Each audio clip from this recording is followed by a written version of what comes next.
It's been a week, 2 weeks since I uploaded a video, and it all happened because suddenly there is exam. So let's just not waste any more time. Do Maneater, eat man like a man eating.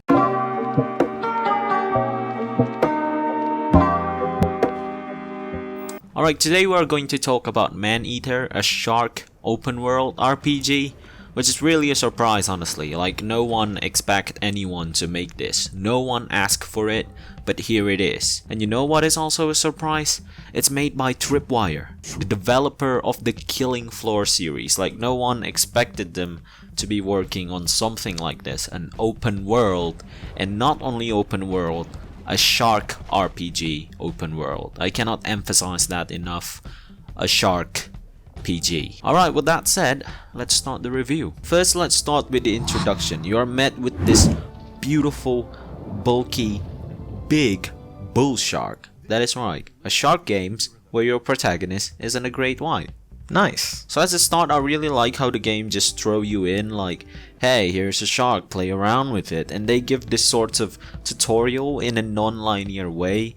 Like, you can just play around with the shark, check the ability of the shark, eat ass. So this is definitely a plus. And after all that, fighting boats and all, bam, you're shot. ShaRkPG captured you. I was like, what the fuck? Then it's revealed that this is where the game pretty much lay out the main premise of the story. You are a bull shark. Not the one on the intro though. That is your mother. Your mother are killed by a hunter named ShaRkPG. He sliced open your mother. You came up. He sliced your fin to mark you. You are like, fuck off. Bite his hand. He yeet you to the water. And so start the quest for vengeance. And why your shark become a man-eater. So this is the real start of the game. Of course you start as a little pup shark. Like, that is almost always the case with video games, really. You start with something slow, weak, useless, and you're going to work your way up, in this case, the food chain. You are practically defenseless here. Hopeless as a little pup shark. So hopeless that a crocodile would gladly harass you. But because of the whole situation going against you, the game sort of teach you how to understand and use the combat system properly. Because you will need it to, well, progress and survive the early part of the game. You will learn to dodge enemy attack, you will learn to maneuver during combat, etc, etc. So overall, the introduction of the game is really good, in a way that the game just shows you in this hopeless situation, forcing you to prevail by understanding the combat system. And now we talk about the gameplay, starting with the combat system. I'm going to say it is actually surprisingly pretty enjoyable, and definitely way more snappier than the one in Jaws Unleashed, which it should be compared to a 2006 game. It's not a fair comparison. I know, comparing it to a 2006 game, of course it's going to be better, but it's literally the closest thing we got. So yeah, it's really snappy and straightforward, I would say. The combat in the game against other sea creatures pretty much use the dodge and counter mechanics. It's not that hard. It does feel awkward during the first few hours of the game because of the controls. I'm going to talk about it later, but it pretty much boils down to this. You see the enemy attack, you dodge. When the enemy glows, which means they are vulnerable, you can counter-attack it, stunning the enemy in the process and dealing more damage. And, well, rinse and repeat. And if you face hunter boats, also known as the humans in this game, humans pretty much comes into two types of enemy. The one using hunter boats and divers.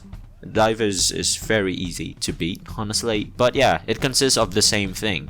Dodge, lunge, eat ass. Or if you're a brute, you can just smash their boats. So yeah, in conclusion, the combat system, like the system itself, is enjoyable while also keeping it simple. So that's also a plus. After the combat system, let's go to the story and world. So as of story, while keeping it pretty spoiler free for you guys, it's a really simple one, and it's one of those games that I think you wouldn't really play for the story, because the story here is pretty much revenge. That's it. Your shark want revenge for something that happened in the intro. So I don't know. Yeah, it's not bad, it's not good, but for a shark game, sure, I guess, because I would be fine having this game without a story where I just evolve to be a bigger shark. That itself would be fun enough, but well, I appreciate that the developer decided to add a bit of story to the game. For the world, and well, the area or location that you would go through in the game, surprisingly really well done. I never thought there would be this much of a variety, honestly. Like, each area have very different atmosphere to it, different creature lives in it, it have its own boss called the apex predator, although in the late game they feel weak most of the time compared to your shark. But yeah, I definitely really like the amount of variety here, considering that, well, it's an underwater game, and I thought there wouldn't be too much variety underwater, but they managed to pull it off. I mean, you can bloody flop around as a shark in a golf course. If that is not good enough to convince you that the area in this game is unique, I don't know what will. Now, after the world, the story, let's talk about the mechanics. Mechanics here that I don't expect at first is the slingshot mechanics. This one is dumb but pretty fun.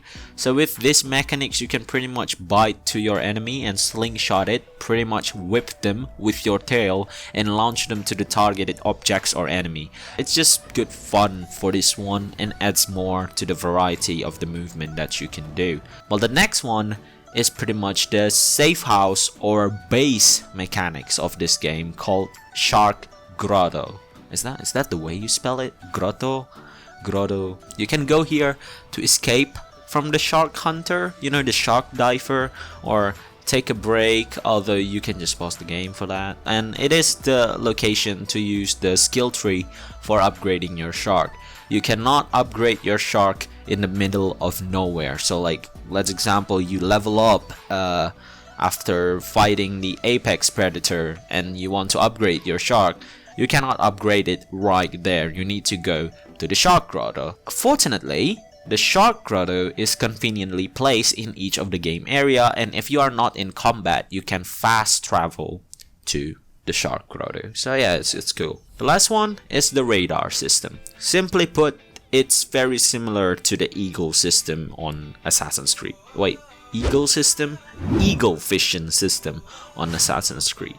You detect enemy, you detect collectibles, you know, all those information with this system, and it fill up by time pretty quickly, honestly. So we can, for conclusion, alright, like for the whole system, like the combat, the story, the world, the mechanics, this game is actually fun. It's a plus, and I think this is one of the things that keeps me playing the game for a long time, considering how repetitive this game can be. Because of the snappy gameplay and because of the amount of variety of move that you can do, especially if you already unlock all the abilities, the gameplay is definitely the spotlight on this game pretty much. So yeah, but let's not start celebrating yet, because we are going to talk about the controls and the camera of this game. This, I think, is one of the biggest downside of the game and what drags the whole experience down, although not by much. So due to the face-based nature of the game, most of the opponents that you face here is moving fairly quickly, especially fish like Barracuda, Swordfish, Mako Shark, you know, the speed boys in real life. It is very hard to keep up with the enemy manually using a joystick, and so the game have a focus button that is, I think, on the controller located in either the trigger or the right button or the left button. But yeah, there's a focus button that automatically snap to the target when you press it. If you are playing with a mouse, this is not a problem at all, because you can just track your target like how you would in an FPS game, and it is an easy task with a mouse. But when you are using a controller, this focus button is unessential. The thing is, the focus button only focuses your camera towards the target in your peripheral vision. So if your enemy happens to blitz towards you and go behind you, the focus system kinda lost it. And this is a problem that a lot of the players have been complaining about towards the developer. So I don't know, maybe they'll fix it, make the focus system completely lock on towards the target or something. As of now though, this is definitely a problem, and I recommend playing this game with a mouse and keyboard if you are playing it on PC.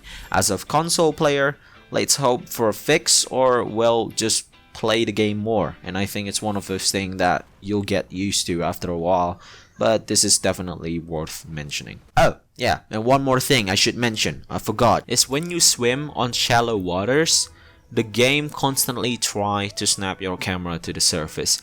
This is a problem in the early part of the game. This is very noticeable, and I think you definitely will encounter this.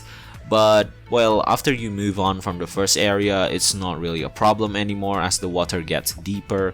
But it is pretty annoying that it's worth a mention, so there's that. Now, to not drag it too long, I'm going to wrap things up quickly by reviewing 3 final things at once: content, progression, menu/UI. So in terms of content, it is a bit tricky.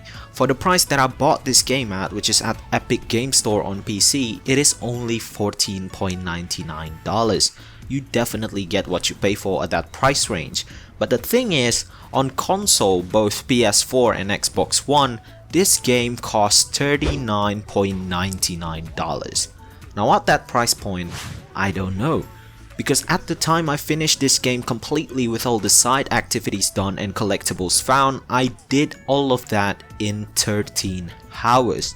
So I must say it's pretty short, especially if you're buying the game full price at $39.99. Because at that price range, I don't think this game is worth it considering that there is not much content as of now.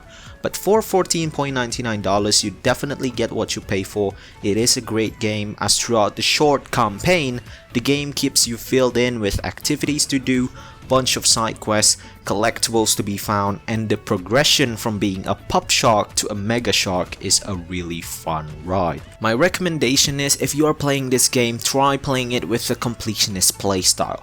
Collect all the collectibles, do the side activities, do not just breeze through the main story, because it is one of those games where if you skip through the side things, you are missing out on a lot of contents, and it definitely will feel even shorter than it already is.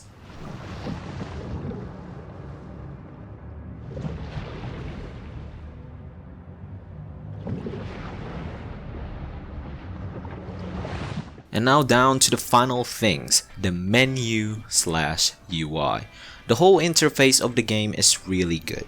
It gives all the necessary information for the player, all the essentials like health bar, oxygen bar, the special moves bar, etc, etc, you say it, is right there, completely styled to fit with the game aesthetics.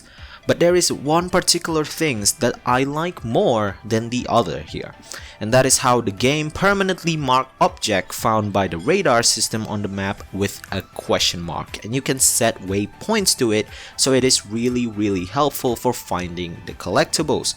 So you can definitely find all of the collectibles without the help of online guide map, making the completionist playstyle even more recommended for this game. So I think that's it for today's video. For the final verdict, I'll give Maneater a 7 Shark out of 10. I really want to give it an 8, but in the end, as much as I enjoy every bit of the gameplay, the facts still stand that it can get really repetitive, the controls can get pretty awkward, and the content is short for an open world RPG game, especially at the price on console of $39.99. But yeah, are you going to try this unique game? What are your reasons for it? Is it because you love Shark like me or something else? Let me know in the comment section down below. Make sure you subscribe and ring the bell if you want more. Press like if you like the video, dislike it if you don't, and I'll see you guys in the next talk. Goodbye.